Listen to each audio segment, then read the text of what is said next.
Alors, bonjour, chers frères et sœurs. C'est le pasteur Serge qui vous parle directement de son studio. Nous sommes mardi le 16, déjà le 16 juin, et nous allons continuer notre étude qui nous traite, qui traite spécialement de comment surmonter nos combats émotionnels. Ce matin, c'est la capsule numéro 12, c'est l'avant-dernière. Je vais terminer la prochaine jeudi. Le titre pourrait être « Vivre en équilibre et paisible ». C'est ce que Dieu veut. Et on va regarder ça ensemble à travers l'Écriture, à travers les expériences personnelles et ce que vous pouvez vivre aussi à la maison. Alors, on a vu récemment que dans Matthieu 16, on dit que les pensées de Dieu ne sont pas les nôtres, ne sont pas nos pensées à nous. Et Jésus avait dit tout de suite après, si quelqu'un veut venir après moi, qu'il renonce à lui-même. Alors, c'était la base pour le disciple-là. Autrement dit, on devait, frères et sœurs, lâcher prise. On doit arrêter de vouloir tout contrôler pour sauver nos vies, pour le dire comme cela. Parce que notre tendance charnelle est toujours d'essayer d'éviter l'inconfort, d'éviter la souffrance, la solitude ou des pertes, que ce soit physiques, financières ou quoi que ce soit. Jésus nous a dit que le chemin de la consécration passe par l'abandon au Seigneur. Renonce à toi-même, prends ta croix. Et Jésus dit, suis-moi, marche avec moi, marche à côté de moi, marche derrière moi, mais marche, sois avec moi. Dans Jérémie 29, on a vu que Dieu dit qu'il y a des plans pour nous. Il dit, car je connais les projets que j'ai formés sur toi, dit l'Éternel, des projets de paix et non de malheur. Pourquoi? Pour te donner un avenir et de l'espérance. Wow, que j'aime ces versets. En réalité, ce que ça nous démontre, c'est que nos épreuves ne sont pas inutiles. Elles nous apprennent à être patients, et on en a besoin. Elles développent aussi notre force de caractère chrétien, celui de Jésus-Christ, et elles nous aident à faire toujours davantage confiance au Seigneur. Alors ce matin, ça va être une suite de notre dernière conclusion, qui était de assumons nos responsabilités, mais déchargeons-nous sur lui de tous nos fardeaux et de tous nos soucis. Pourquoi? Parce qu'il se soucie de nous. Il dit, et lui-même prendra soin de vous. Alors, quand on sait que Dieu prend soin de nous et qu'il est omnipotent, omniscient, omniprésent, on peut se reposer en paix. Prions. Notre bon Papa Céleste, apprends-nous à regarder vers toi, que ça devienne un réflexe constant. Apprends-nous à être parfaitement conscients de ton omniprésence et de ton omniscience dans notre quotidien et dans toutes nos circonstances. Seigneur, toi seul nous donnes la paix et la joie au milieu de n'importe quelle circonstance. Et nous en sommes reconnaissants. C'est dans le bon nom de Jésus, Père, que nous t'avons prié. Amen. Alors, frères et sœurs, je vous avais invité à lire 1 Pierre 5, versets 7 à 10. J'en avais souligné la première partie à plusieurs reprises. Et je le relis avec vous. Alors, je le lis par contre ce matin dans la parole vivante, pour faire différence. Alors, il commence en disant une fois pour toutes, déchargez-vous sur lui, comme on décharge un bac-sac, on enlève un poids sur nos épaules, on enlève le bac-sac, de tous vos soucis, car il va et il vous a pris en charge. Ne vous laissez pas distraire, soyez vigilants. Votre adversaire, le diable, rôde autour de vous comme un lion rugissant. Il cherche quelqu'un qui se laissera dévorer. Opposez-vous à lui avec une foi inébranlable. Vous savez que vos frères dispersés à travers le monde passent par les mêmes épreuves.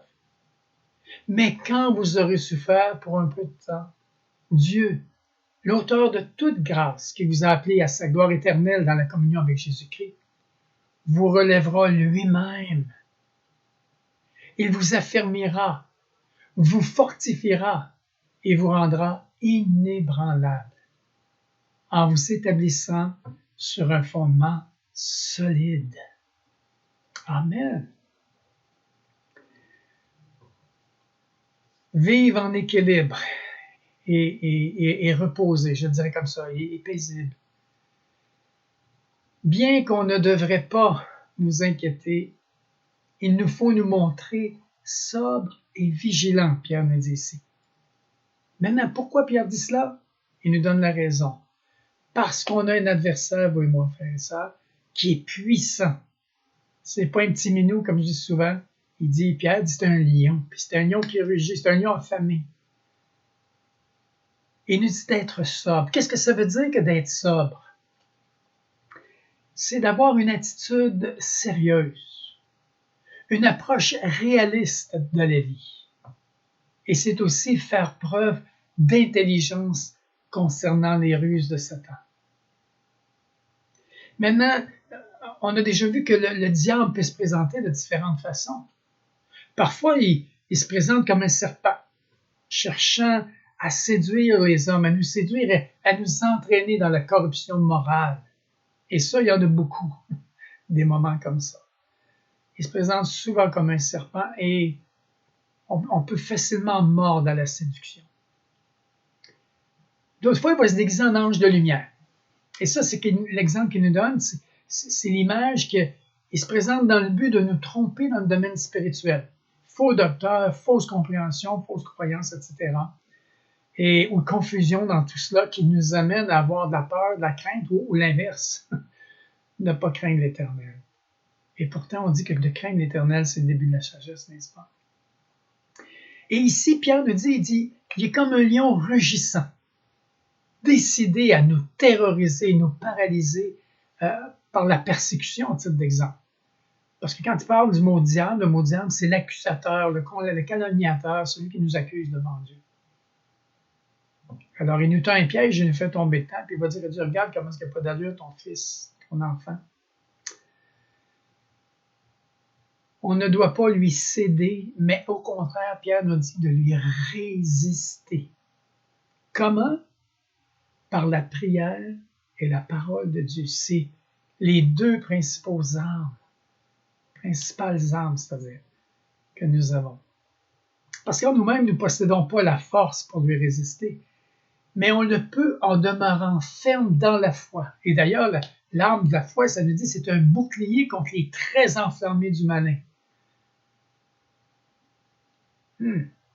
Autrement dit, dans notre dépendance du Seigneur, demeurer ferme dans la foi, c'est demeurer dans notre dépendance du Seigneur, demeurer dans son ombre, suivre Jésus sur le chemin de la sainteté. Alors, ce texte de Pierre, en fait, est un appel au développement d'un caractère chrétien ferme, solide, bien appuyé. Deux appuis. Premièrement, nous sommes assurés que Dieu nous a donné tout ce que nous avons besoin pour vivre une vie de sainteté, frères et sœurs. On peut dire une vie de piété. La puissance pour la vie vient de la connaissance de celui qui nous a appelés. C'est ce qu'il vient de nous dire. Alors, tout comme cette divine puissance est la source de la sainteté, la connaissance de sa personne en est le canal qui amène l'eau à nous. Dans Jean 17,3, Jésus nous dit que le connaître, son Père et lui-même, c'est ça la vie éternelle. Et le progrès dans sa connaissance, le connaître, là, nous fait progresser dans la sainteté. Pourquoi? Parce que ça nous amène à désirer de plus en plus être semblable à lui. C'est le travail que le Saint-Esprit opère en nous rendre de plus en plus semblables à Jésus. Le deuxième appui, c'est que Dieu se sert de la souffrance. Il nous dit pour un peu de temps, là. Mais pourquoi? Pour nous éduquer et façonner notre caractère chrétien. Vous savez, on ne devient pas solide dans la facilité puis dans la vie dans le rose, là. C'est un peu comme le conditionnement physique. Si on ne s'entraîne pas avec des poids haltères de la course et différentes conditions, notre système cardiovasculaire ne sera pas dans son excellence, loin de là. Si on s'entraîne sur un divan, à regarder la télévision et à peut-être juste faire quelques petits exercices assis sur le divan, vous ne devriez pas une personne solide et forte non plus. Il y a 4 aspects dans le processus qui sont mentionnés. Et Pierre nous dit, il vous relèvera dans une autre version, le mi-second, il nous dit « nous perfectionnera ». Autrement dit, les épreuves nous qualifient. Elles nous permettent d'acquérir les éléments qui manquent dans notre personnalité pour nous rendre plus forts spirituellement, plus matures, plus fermes. Il dit tout de suite après, elle vous affermira. La souffrance nous rend plus stables, je vais le dire comme cela, capables de rendre un bon témoignage. Ça développe notre humilité et notre dépendance de Dieu et nous donne la capacité de supporter les tensions aussi. Elle vous fortifiera. Vous savez, Satan emploie la persécution ou les gens qui vont médire, les calomnies, toutes sortes de choses comme cela, pour essayer de nous affaiblir, et de nous lasser, en fin de compte, de nous décourager. Mais en fait, elle a l'effet inverse. Elle nous fortifie et elle nous permet de mieux supporter les épreuves. C'est nos poids et haltères spirituels pour vous et moi. Et il termine en disant, ce résultat-là, ça va vous rendre inébranlable. Inébranlable. Wow! Ces mots sont liés au mot fondement solide qui suivent. Alors Dieu a pourvu pour ce fondement sûr, frères et sœurs, ce roc sur son Fils Jésus et sur sa parole. Parfois, on se retrouve dans des situations éprouvantes où ce que l'anxiété nous paralyse, et même ça arrive à nous empêcher d'agir. Mais dans ce cas-là, il nous faut, vous et moi, prier et laisser Dieu nous guider. Apprendre à faire de notre mieux et faire confiance à Dieu pour la suite. Lorsque nous sommes sobres et vigilants, en communion avec Dieu, autrement dit sans crainte, sans angoisse, nous gardons un esprit équilibré et paisible. Et nous sommes beaucoup plus à même d'évaluer la situation avec un certain détachement et, je vais vous dire, de la gérer beaucoup plus efficacement. Mais parfois, on trébuche parce que nous avons perdu l'équilibre, justement. On peut tomber dans deux réactions possibles quand on perd notre équilibre, quand on perd notre paix. Quand dans le fond, au lieu de regarder au céleste, on regarde au terrestre. Alors, la première réaction, c'est soit qu'on devient complètement passif. On ne fait plus rien. On attend que Dieu fasse tout le travail. Seigneur, arrange-toi avec ça, je ne bouge plus. Ou, un autre côté, et ça c'est plus moi, on devient hyperactif. On essaye de gérer la situation par nos propres moyens. On se souvient du syndrome Lucifer, le syndrome Amat, et comme je disais, c'est un peu plus moi cet aspect-là. Alors, chers frères et sœurs, Dieu veut que nous ayons un esprit équilibré et paisible. Qu'on fasse face à nos épreuves ou nos circonstances difficiles en se disant je sais ce que je peux faire, je connais ma part, mais aussi ce qui est hors de mon contrôle, qui est définitivement la part de Dieu. J'aime beaucoup la prière des AA. Les deux, Bill et Bob qui ont parti les AA, étaient des chrétiens. Et ils avaient composé cette prière-là qui résume la Bible en quelque part en termes de comportement. Il dit, mon Dieu, c'est une prière, mon Dieu, donne-moi la sérénité d'accepter les choses que je ne puis changer, que je suis incapable de changer. Donne-moi par contre le courage de changer les choses que je peux, ma part, ma responsabilité. Et donne-moi surtout la sagesse, l'intelligence d'en faire la différence. C'est quoi ma part et c'est quoi la part de Dieu? Chers frères et sœurs, refusons de nous alarmer, de nous inquiéter. Approchons-nous de Dieu et en se confiant en lui. On peut prier et dire, Seigneur, j'ai confiance en toi. Je sais que tu contrôles cette situation-là. Mais y a-t-il quelque chose que tu voudrais que je fasse? Seigneur, quelle est la part qui dépend de moi? Montre-moi. Et quelle que soit la solution que Dieu va vous montrer, soyez prêts à l'accepter et à lui obéir en lui faisant vraiment confiance pour le résultat. Trop souvent, notre inconfort face à la souffrance va nous pousser à agir beaucoup trop rapidement. Et ça a été longtemps une partie de ma vie. Bouger trop vite, parler trop vite. Et dans le fond, il y a tout faire nous-mêmes pour résoudre notre problème et et subvenir à nos besoins principalement. Mes chers amis, si nous nous précipitons sans rechercher l'instruction de Dieu, sans avoir été au salon, nous pouvons facilement nous retrouver dans un labyrinthe à nous démener par nos propres moyens et efforts qui vont nous décourager et je vais vous dire même à nous amener à nous épuiser complètement. Je vous ramène au syndrome du fer. Le temps au salon avec le Seigneur, Jésus avait dit, Marie, là, elle a choisi la bonne part. C'était le temps au salon. C'était pas que la cuisine était un problème. C'était juste que le plus important, c'était le temps au salon avec Jésus. Et donc, c'était ça qui doit venir avant le faire, avant la cuisine, avant la suite.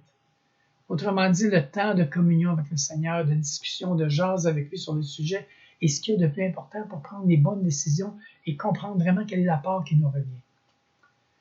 Alors, chers frères et sœurs, nous devons prendre la décision de nous reposer. Alors que notre petit hamster fait tourner la roue et hurle dans notre tête. Hey, mais comment tu vas t'en sortir? Il faudrait que tu fasses ci, il faudrait que tu fasses ça. Il pourrait arriver ci, il pourrait arriver ça. Ça me fait penser aux annonces des compagnies d'assurance maison automobile qui font à la télévision de ce temps-là. C'est toujours des affaires dramatiques. Ça ressemble à ça, on imagine le pire. Frères et sœurs, le Dieu que nous servons ne nous demande jamais d'en faire plus que ce dont nous sommes capables. Jamais. C'est pour ça la prière, donne-moi la sérénité, Père, d'accepter les choses que je ne peux pas changer. Mais donne-moi le courage de changer les choses que je peux. Et surtout la sagesse de faire la différence entre les deux. Une fois que nous avons fait ce qui est en notre pouvoir, c'est-à-dire notre part, notre responsabilité, nous devons confier le reste à Dieu. Et c'est là qu'on demeure dans la foi et dans l'équilibre aussi. Romains 12, 18, un verset qu'on cite souvent. S'il est possible, autant que cela dépende de vous, soyez en paix avec tous les hommes. Voyez-vous, c'est l'exemple de l'autre peut parfois rendre la chose impossible, mais c'est dit ta part à toi, là. Ce qui dépend de toi, là, fais-le. Soyez en paix avec tous les hommes autant que ça dépend de toi. Si ça ne dépend pas de toi, remets ça à Dieu, tout simplement. Dieu s'en charge.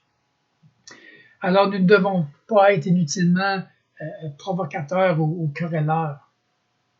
Pourquoi? Parce que l'agressivité et la colère n'accomplissent jamais la justice de Dieu. Nous devons aimer la paix. Nous devons faire la paix. Nous devons être en paix. Heureux, dans les béatitudes, heureux celui qui procure la paix. Alors, j'aime tellement ce texte-là. Pourquoi? Parce qu'il dit, on se doit d'être des artisans de paix, des bâtisseurs de paix. Non pas des acheteurs de paix, c'est-à-dire des gens qui font comme si rien n'était, puis ils n'interviennent pas, puis ils font rien. On achète la paix, on ne dérange pas, mais en même temps, rien n'est mis en lumière. En même temps, tout devient volcanique jusqu'à l'explosion, qui des fois peut créer des drames. Quand nous avons offensé quelqu'un, frères et sœurs, ou que quelqu'un nous a offensés, puis on sait que ça arrive assez souvent en Genèse 3, dans le monde après la chute, on doit chercher à rétablir notre relation. C'est ça être du sel. Jésus dit, soyez le sel de la terre. C'est ça avoir du goût, c'est ça faire une différence, c'est ça montrer que Jésus est dans notre vie, que ça fait une différence d'avoir Jésus dans notre vie. Dieu ne veut pas jamais savoir, ça c'est important, frères et sœurs, Dieu ne veut jamais savoir qui a raison, c'est pas important pour lui. Ce qui est important pour lui, qui va faire le premier pas dans la réparation, dans la réconciliation. Et qui va faire le premier pas avec Dieu aussi, parce qu'avant de commencer le processus de réconciliation, c'est important d'avoir réglé la chose avec Dieu. Parce que le pardon, c'est divin. Ça commence dans notre relation avec Dieu. J'ai un exemple assez frappant. J'ai eu la semaine dernière, je suis dans un club de tennis, c'est le responsable qui a 70 ans de notre club, qui est un ami aussi personnel. Il a fait une intervention sur les terrains, parce qu'on réserve les terrains de 9h à 11h certains matins de la semaine. Et ce matin-là, j'étais là, je jouais, et on venait juste d'arriver, on s'apprêtait à commencer à jouer. Et il y avait, on a 4 courts de tennis, et il y avait deux messieurs qui étaient sur un des courts. Alors, il fallait les aviser de sortir, étant donné que les terrains étaient réservés. Alors, le responsable, Michel, est allé vers ces personnes-là, et il en a suivi une méchante engueulade, et c'était sur le point de déclencher un match de boxe. Alors, quand j'ai vu ça, j'étais sur le court qui était le plus proche, je suis allé intervenir parce que je voyais que lui était beaucoup plus âgé, le responsable, et il s'y était mal pris. J'ai trouvé qu'il avait été manque de respect, il avait été agressant. Alors, j'ai demandé à Michel, Michel, calme-toi. Et je suis intervenu avec les messieurs en calmant la situation et en expliquant la réalité de comment ça fonctionnait avec la nouvelle façon de fonctionner à Lévis depuis le coronavirus.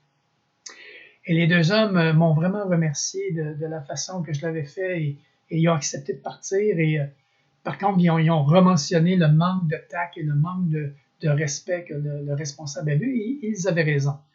Et je l'ai mentionné à Michel que la façon qu'il était intervenu, ça a mis de l'huile sur le feu.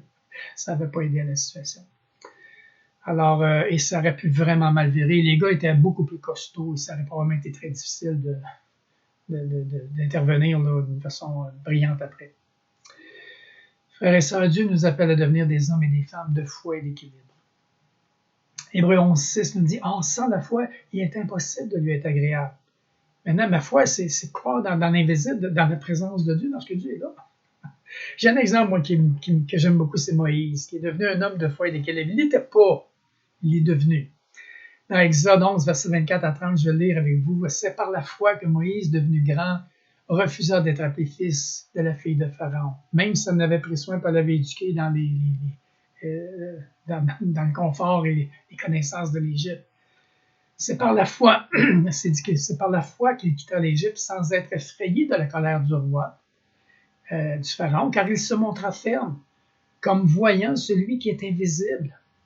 Voyez-vous, comme s'il se montra ferme, solide, comme voyant celui qui est invisible. Il ne le voyait pas, mais il savait que Dieu était avec lui. C'est par la foi qu'il immola la Pâque et fit l'aspersion du sang, afin que l'exterminateur ne touche pas au premier-né des Israélites. C'est par la foi qu'ils traversèrent la mer Rouge comme un lieu sec, tandis que les Égyptiens qui tentèrent de passer furent engloutis. Chers amis, en obéissance à l'appel du Seigneur, parce que c'est par cette obéissance-là qu'il a entrepris le long périple du retour en Égypte, qui a osé se présenter devant Pharaon pour demander la libération d'un peuple esclave.